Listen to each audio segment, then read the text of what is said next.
This presentation is brought to you by Arizona State University's Julianne Wrigley Global Institute of Sustainability and a generous investment by Julianne Wrigley.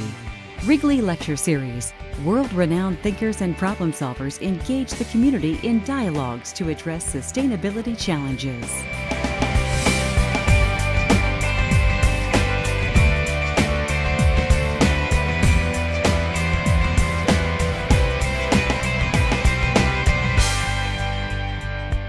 Let me just tell you a little bit about the Wrigley Lecture Series. Julianne Wrigley has generously supported this series. We try to bring in thought leaders, people who are really making a difference in changing our ways of thinking and doing things around questions of sustainability, and really trying to solve problems in the world. So we've had a number of speakers here, and today we're going to hear another one. So what you should know about the Wrigley speakers is they're chosen by a select committee of sustainability scientists, graduate students, undergraduates, and Wrigley Institute staff members. And we ask these visitors to come and not only give this lecture to all you, but also engage with the community and students and faculty as well. So we really try to get them here and have them interact in a lot of different venues. And of course, Alice Waters has been very gracious in doing that over the last 2 days. The other thing I would like to do is make a few other thank yous. As we will hear from in a minute, we have a new Sustainable Food Systems Center, the ASU Sweetie Center for Sustainable Food Systems. They supported this. The PREP program, which is a collaboration from the Office of Entrepreneurship, Innovation, and the College of Nursing and Health Innovation, which helps food business incubators designed ventures owned by women and underrepresented minorities. So that program has supported this event. And also my own school, the School of Historical, Philosophical, and Religious Studies. And I'd also wanted to thank some of the groups, here, Slow Food Phoenix, Good Food Finder, Blue Watermelon. We hope you, and all the other groups, I'm not mentioning them all that came, but also all the people in the community that really support changing and making our food system better. So I'd like to introduce to the podium Kathleen Merrigan.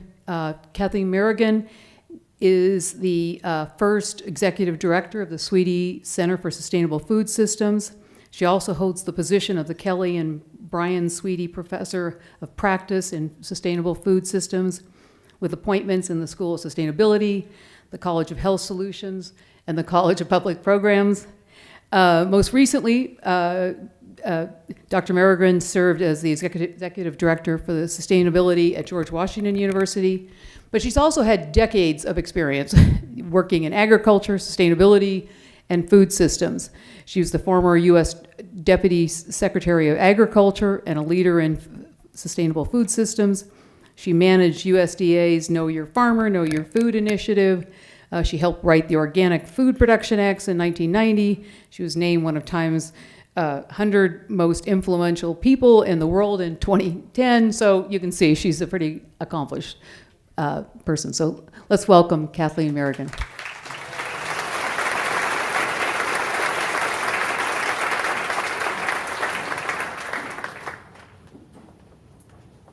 So great to be here.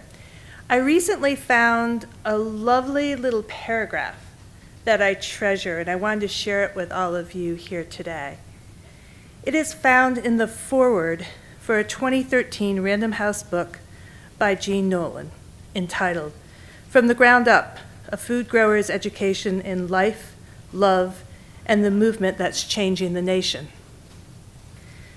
That foreword was written by Alice Waters, and this is the paragraph that I found so delightful. Alice wrote, "My own life's path has been rooted in gardens. My mother tended a victory garden, and one 4th of July, for a costume contest, she actually dressed me up as the queen of the garden. I was only 3 or 4 years old, but I vividly remember my outfit, a skirt made from big lacy stalks of asparagus gone to seed, a lettuce leaf top, bracelets and necklaces made out of peppers and radishes, and a wreath of strawberries on my head. So clearly from the very start, Alice was destined for garden greatness. Yesterday, as I stood beside Alice at the Echo Canyon Elementary School, in the garden where the kids were so excited and lined up to have Alice sign their backpacks, and later in the evening, as she took the time to hug and thank every one of the many chefs who prepared our dinner, I reflected on how much impact Alice has had on American cuisine and, of course, school food.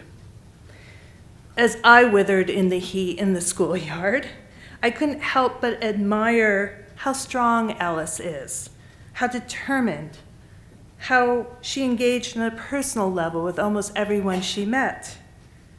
Alice does not want to waste a minute as she continues on her quest to change hearts, minds, and palates. What a remarkable woman. So now my job is to introduce this great visionary, knowing full well that this is a woman who needs no introduction. But such is the task before me, so here goes. As you likely know, Alice Waters is a chef, author, food activist, and the founder and owner of Chez Panisse, a restaurant in Berkeley, California. In 1995, she founded the Edible Schoolyard Project, which advocates for free school lunches for all children and a sustainable food curriculum in every school. She's been vice president for Slow Food International since 2002. She conceived and helped create the Yale Sustainable Food Project in 2003 and the Rome Sustainable Food Project at the American Academy in Rome in 2007. Now a few of her many honors. She was elected as a fellow of the American Academy of Arts and Sciences in 2007, Harvard Medical School's Global Environmental Citizen Award in 2008, inducted into the French Legion of Honor in 2010. I've got to remember to ask her about that over cocktails.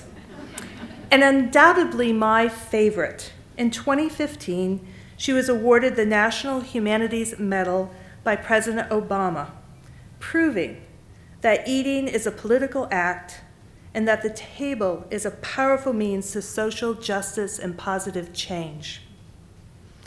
Alice, in her spare time, has authored 16 books, including her critically acclaimed memoir, Coming to My Senses, The Making of a Counterculture Cook, New York Times bestsellers, The Art of Simple Food 1 and 2, and The Edible Schoolyard. And I understand there are more books on the way. Wow. Alice has been a champion of local sustainable agriculture for over 4 decades. It is a great honor to have her at Arizona State University. Please join me in giving her a warm Tempe welcome. Alice.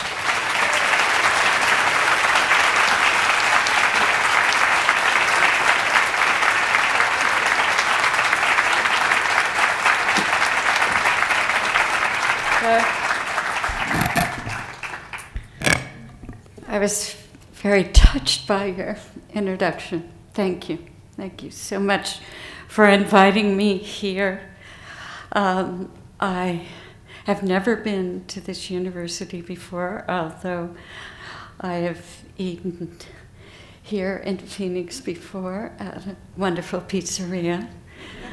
And I have friends, but I'm very pleased to come onto this campus.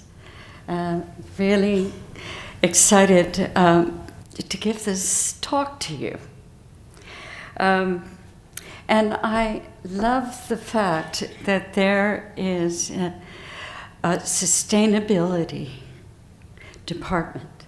It's so rare, it's so needed at every university, every college on the planet. And this, the enthusiasm from the students that I met makes me know that this is the right thing to do.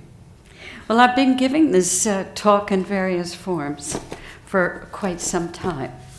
And I'm ultimately writing a book about it. So let me begin.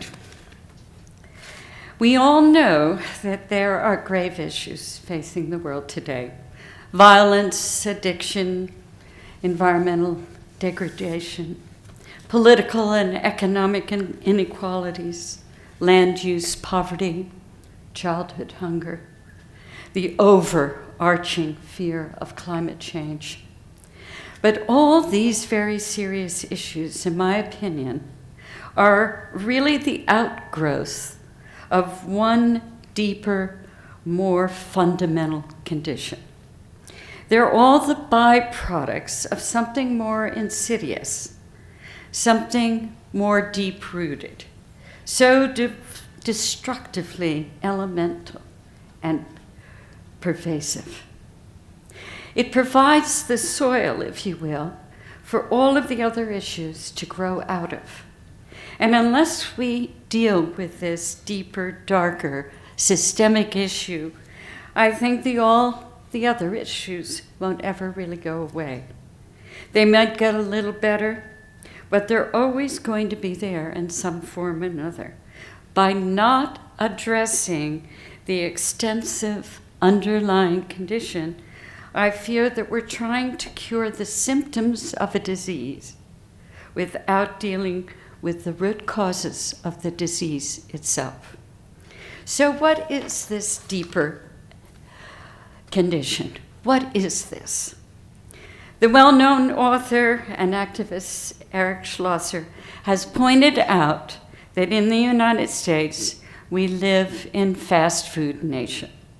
Sad to say, fast food is the predominant way that people feed themselves in this country.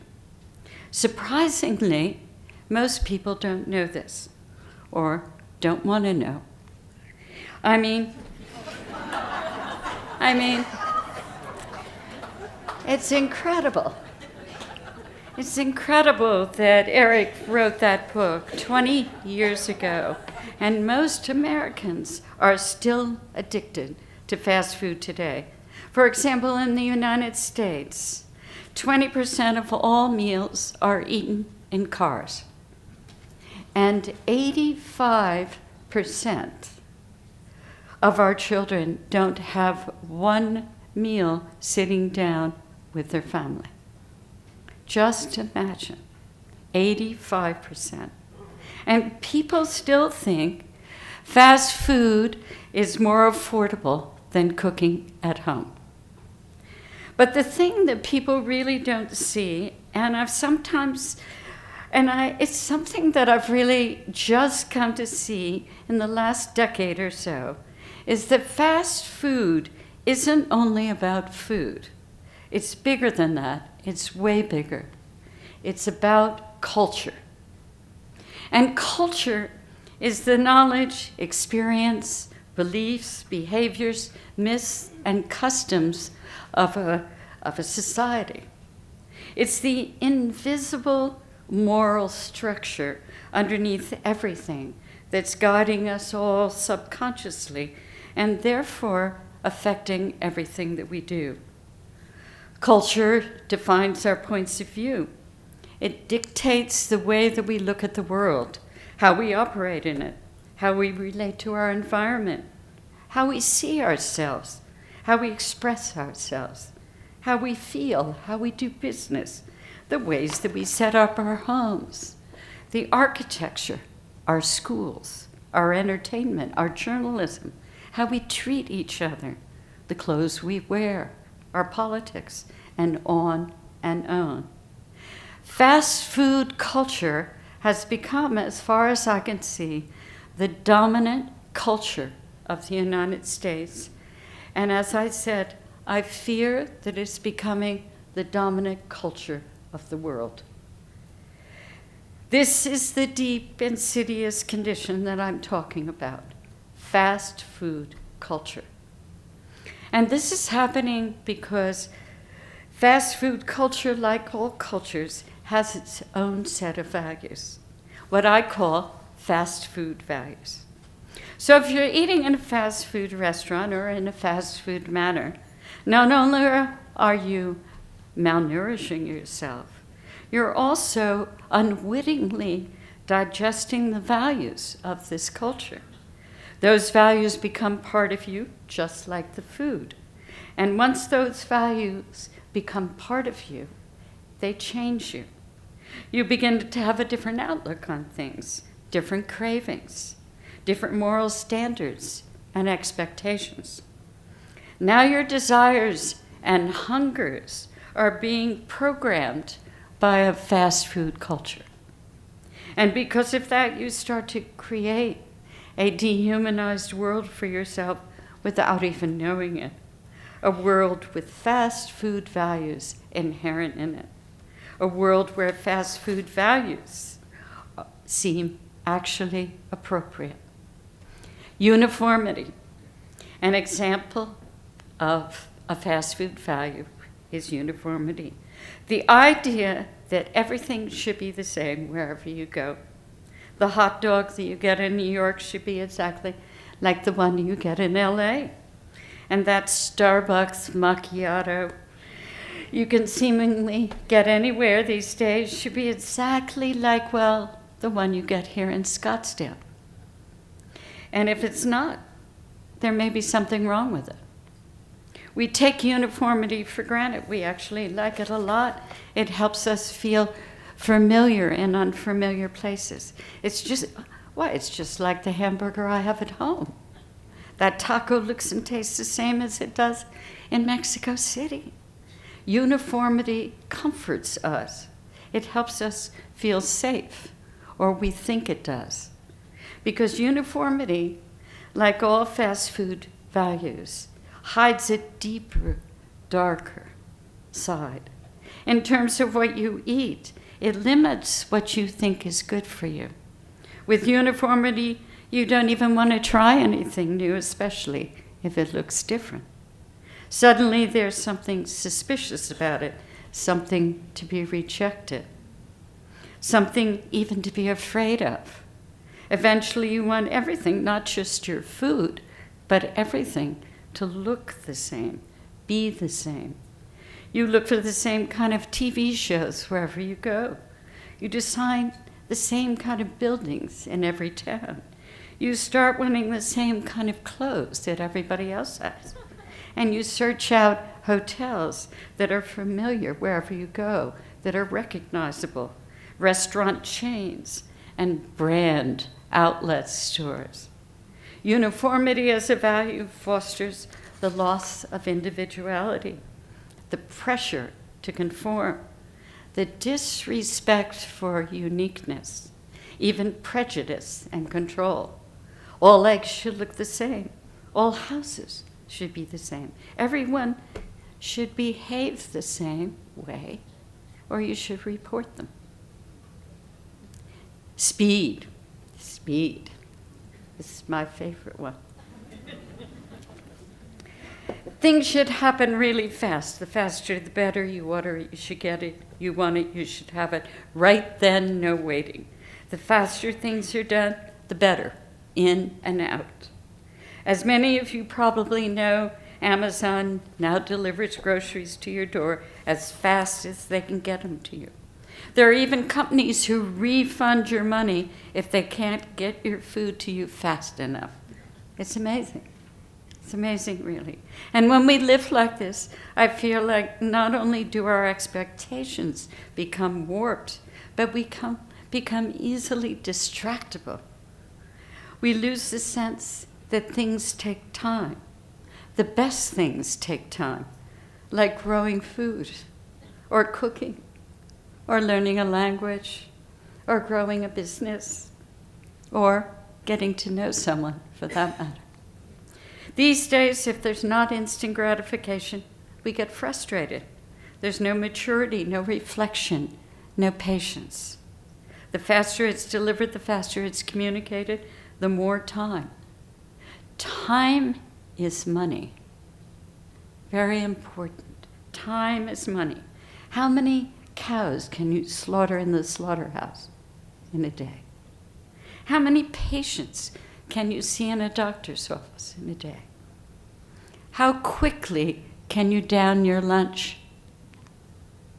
How fast can you download your messages on your phone? Availability. That's another one. The idea that we should be able to get whatever we want, wherever we are, 24/7. You should be able to get a peach in Tucson in the middle of winter. Well, maybe you can you? But you should be able to get Evian water in Nairobi or a pineapple in Tierra del Fuego. The twisted idea of availability to me not only spoils people, but causes them to lose track of time and space. With this constant availability, seasons stop mattering. Why wait for the late summer apples that are grown right down the road when you can get cryovac ones at the discount store all year long? Suddenly what's indigenous to certain places becomes unclear and even irrelevant. Local culture and the specialness of what's happening here and now becomes less important than that big, homogenized, fast food, get anything you want, global reality, or in my view, unreality. Cheapness. Yes, cheapness. This is one that's omnipresent in the United States. There's a complete mixing up of affordability with cheapness. There's a deep feeling that value equates bargains. Buy two, get one for free. 4 hamburgers for $1. Food for less.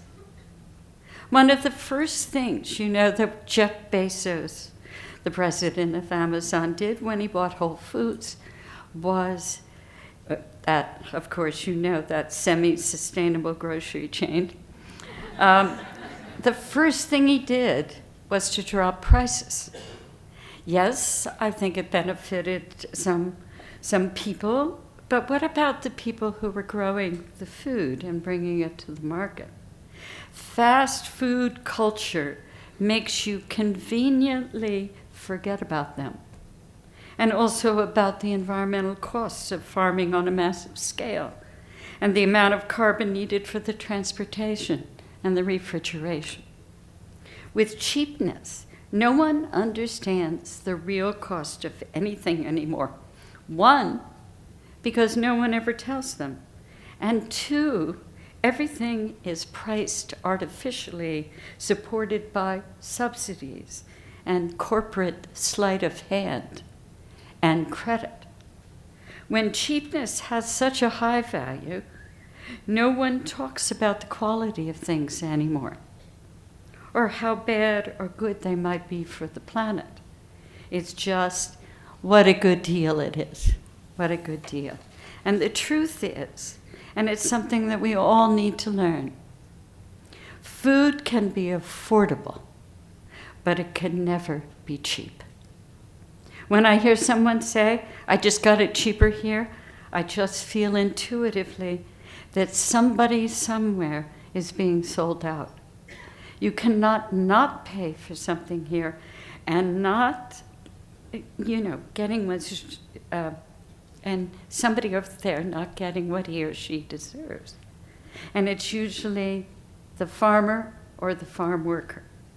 You cannot not pay and not expect other problems in your life over there, such as those we're having now with the environment and climate. More is better. More is better. The more you pile on your plate, the happier you'll be. The more cans on the shelf in the big box discount store, the better. The bigger the buffet, the more awesome. Basically, the more you have and the more choices that you have, the better. And I find this fast food value so strange, because to me, when I get too much stuff and have too many choices, I just get overwhelmed and I feel burdened by it. There's no room for discernment. There's just weight and volume. And with that volume comes so much waste. Our garbage cans and landfills keep getting more and more filled with boxes and bubble wrap from things shipped from halfway around the world. There are self-storage units that I've seen in New York City that are popping up everywhere. And it's a place where you can put all that stuff so that you can buy more. There's a place right there on the East River in New York City, a whole block of that used to be apartment buildings that have been turned into storage units. I mean, it's just crazy. And then there's terminology. Fast food culture also co-opts the meanings of words in order to make a profit, what I call a terminology problem. I mean, what does organic mean these days? What does natural mean, for that matter? Local, fair trade, fresh. How could you call something fresh when it's maybe a week or two old and shipped from thousands of miles away?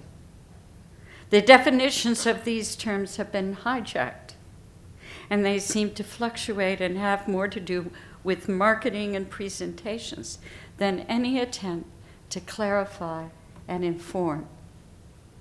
And what's scarier is how fast these terms are hijacked.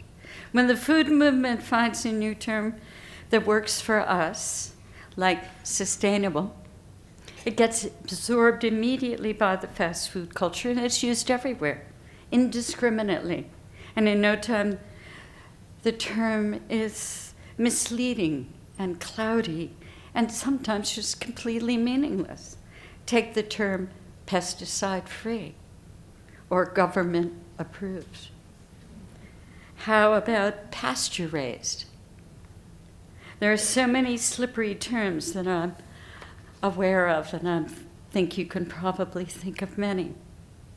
And then there are standards. Behind the use of terminology is the issue of standards. What standards are we really using, and where did they come from? There seem to be standards, but they don't mean anything. And they shift from one country to another. What's organic for a farmer in China, for example, may not be at all what's organic for a farmer in California. And so it confuses everybody, defeating the purpose of standards in the first place. Even worse, some standards reduce standards, as in the case of food companies who lobbied to get fabricated compounds like corn syrup considered natural ingredients in their products. Another standard that's just baffling to me is this idea of carbon credits. If you pay for them, you get kind of a free pass, in a sense, to pollute in other countries. What kind of standards are those? They feel like entitlement standards. I mean, do carbon credits really help save the rainforest? I was just down in São Paulo for a big discussion about this. And I'm not sure they do. In many cases, standards are kind of a deception, kind of a lie. Another fast food value, dishonesty.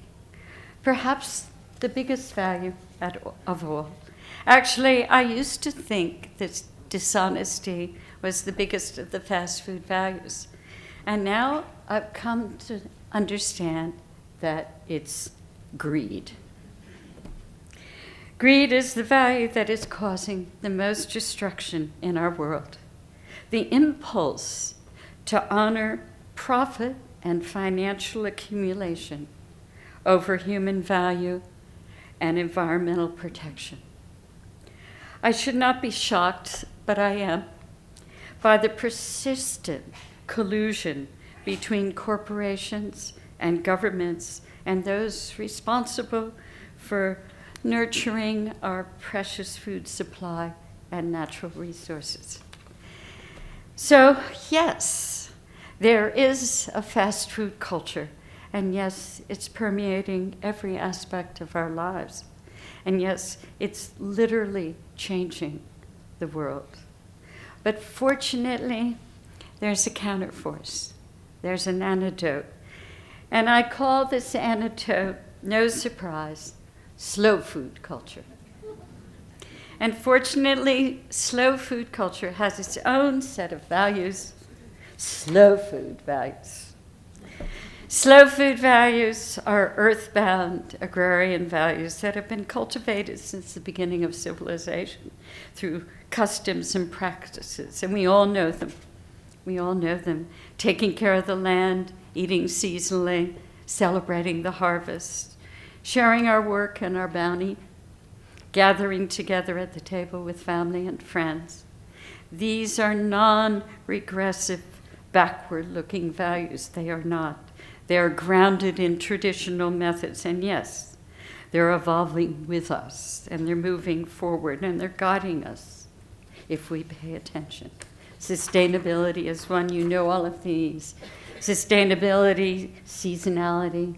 You can flip these very quickly, Angie, because I know you know them. Diversity, economy. Interconnectedness, this is a beautiful one. These pictures were all taken at the Edible Schoolyard Project at Berkeley. Interdependence, responsibility, collaboration, authenticity, and generosity. So how do we awaken values like this? How do we champion slow food values in a fast food world? How do we rediscover them and cultivate them and make sure that they take root and flourish? In other words, how do we educate and show them how to nurture slow food values? How do we nurture them in our everyday life?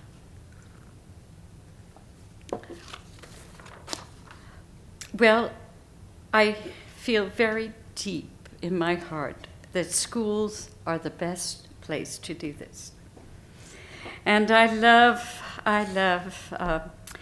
that Gloria Steinem said way back when, that public education is our last truly democratic institution.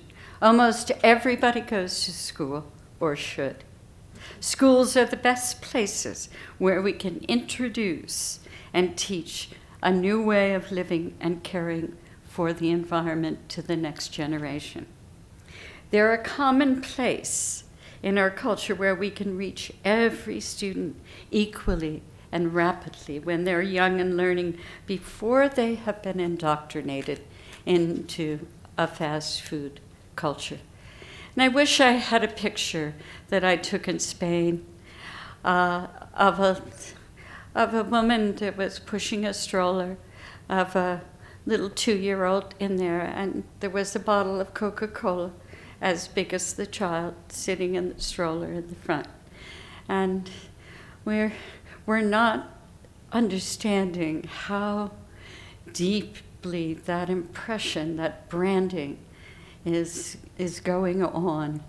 And even Marion Nessel has a picture in her presentation showing how baby bottles have been branded with Coke labels, so that it's happening practically at birth. But right now, schools are not places of equality, and maybe this is truly globally happening. It's assembly lined all the way. They become industrialized like our farms. The buildings are laid out like factories, even some like prisons with barbed wire and security checkpoints. Students are treated like products rather than individuals, sort of one size fits all. Pupils report to teachers, who report to principals, who report to superintendents, who report to higher-ups, just like in a corporation. And just like in a corporation, the teachers are paid less than those higher up in the management positions. Fast food values are abound, and some schools and school systems are literally funded by groups or companies that make fast food products. Every single moment of our children's life, they're confronted with fast food culture, on TV, on their phones, in their music, in their clothes, with corporate branding of all their favorite sports teams and events that are happening in the schools, the branding in their textbooks, the advertising inside the school hallways. It's really inescapable. And the school cafeterias have become venues, as you know, for fast food culture, more like food courts with prepackaged foods and vending machines and flashy corporate marketing emblazoned on the walls. Advertising confers value in a fast food culture. What's being valued in a place like this? What's being taught? What's being passed on? Well, for the last 25 years, I've been working on and building an alternative, an edible education curriculum for all schools. It's a curriculum that uses an interactive kitchen and garden as classrooms to teach slow food values to the students in their academic subjects. We have now a network of 6,500 schools around the world. And it's a network that we've only been working on for a little over 5 years. And people enter their own projects into the system, and they are mapped. And then all of the information can be shared, downloaded for free. It's just all there. And these are schools that believe in sustainability. They understand that all children should be eating a free, sustainable school lunch. And they all believe that they can teach much more easily if they have a garden classroom or a kitchen classroom, because there isn't a child who would not like to be outside or cooking something in a kitchen while they're doing and learning the history of a particular country. So it's what we've really been doing at Chez Panisse for a very long period of time. We've been buying directly food from the farmers and taking all of the scraps from the restaurant and bringing them back to the farm. And we've cut out the middleman, the distributors, and we give all of the money directly to the people who are taking care of the land. And they can be appropriately compensated for the hard work they do. They're not having to sell anymore to the at wholesale price to a grocery store. They're selling it to us at the real price. And this is what can really, really benefit the farmer. When schools and even universities change the way that they buy and source food, it sends a message into the world that it's possible to rely on local sustainable farmers everywhere. I call this school-supported agriculture. I think we need that one slide up here. Because, nope, not that one. Do we have the pledge? Oh, I hope. The pledge has disappeared. No, it's before that, I think. No? It's lost, the pledge. I'm so sad. It's in my purse, but I'll pass them out to you later. But what we've done in the state of California, because we have an enlightened governor and many political people in Congress, and a very needy population of students. We're number 47th in academic achievement in the United States. And it's so shocking considering the wealth of the state. But we have put together, and Barbara Boxer was then senator and helped me to put this together, and it's called Our Pledge to Public Education for Children and Farmers, to provide a free, sustainable school lunch for all students K through 12.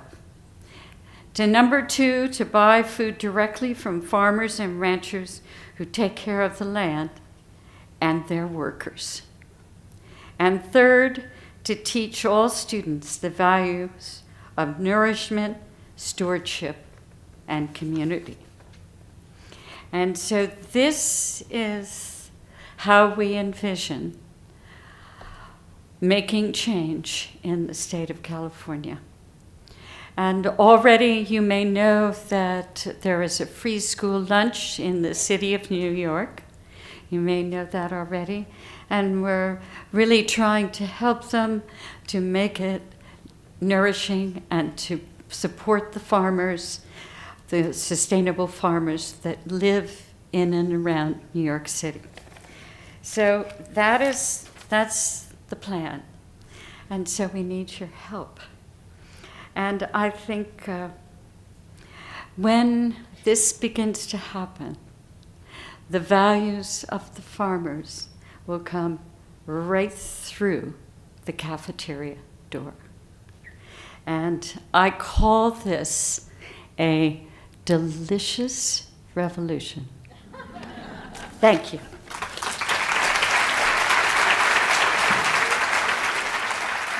This presentation is brought to you by Arizona State University's Julianne Wrigley Global Institute of Sustainability for educational and non-commercial use only.